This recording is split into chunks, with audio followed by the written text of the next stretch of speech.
Okay, now let's go to your program planning instructions or for what you're going to do for your activity.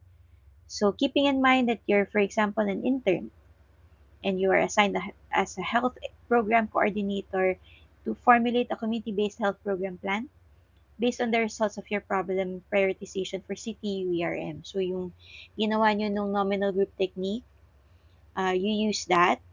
And each subgroup or each section per preceptor. So I believe you were organized by section. There should be 3 groups. Okay. You need to choose from your identified problems. So I'm assuming you guys kept a copy of the problems you identified.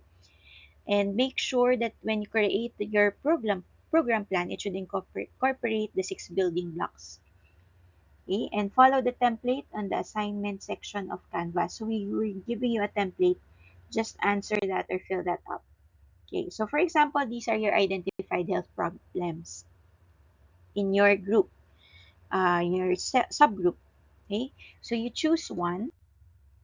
So how do you choose? So you can either choose the top health problem on your based on your NGT and make sure that there is no subgroup that has the same problem. So per preceptor, so there are 3 of you, right? So dapat hindi kayo pare-pareho. So if one group already took, okay, let's go back. If one group already took hypertension, um, the others cannot get it anymore. So they can identify either the next in line or you just choose any from the group, from the list of your group. Okay. So again, this is the WHO Health Systems Framework that I've described. So I gave you an example earlier. And these are the examples of strategies per building block. Okay. So you can use that as a guide.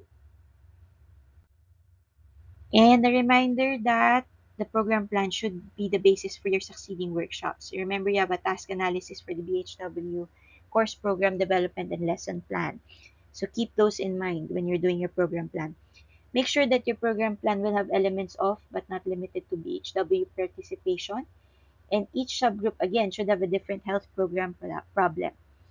Um, your preceptors will need to check on this so that you do not have the same problem. So, hindi pwedeng all 3 groups should present on hypertension alone. So, there are other problems. You can address the others. Okay?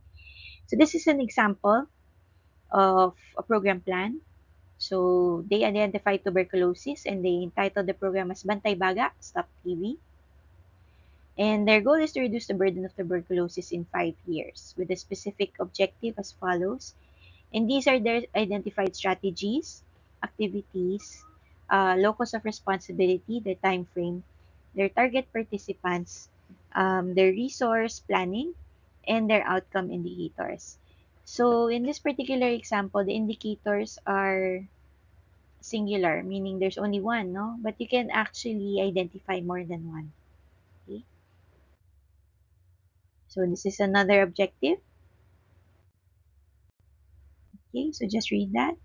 Okay, but wait, there's more. Okay, Dr. Wanko wants you to also create an organization plan based on community organizing, identifying the roles of the members of the community and other stakeholders on your program plan. So again, it should not be limited with to your BHWs and should the following should not be a part of the organizational chart. So the last day of submission should be on February 24. This is a subgroup submission to be submitted via Canvas or the UE email of your preceptor. Kindly pass them in Microsoft Word, not PDF. And the file name should be as follows. So workshop, it's not 5, okay? Workshop, just write workshop 2, program planning, the name of your faculty, for example, Dr. Wangko, and your subgroup. Okay? If you have specific subgroups in your preceptorial group, like for example A1, A2, just indicate it there. And the email subject should contain again the same information. And a gentle reminder that your program plan should be community based, not government based or health center based. It should be towards a community managed uh, health program, and it should be at least 10 pages. Why? Because there should be one goal, at least three objectives per goal, three strategies per goal, and at least three activities per strategy, with one strategy per page. So as you saw in the example earlier, so it's quite extensive. Okay, so actually we are expecting quite a number of pages. Okay, as for the font size, maybe make it 12. Font any that is readable. Okay. The end of this day's video. If you have any questions, again, you may email or contact your preceptor with regards to the activity. As for the lecture, you may ask me directly via email or Canva. So have a good day, everyone.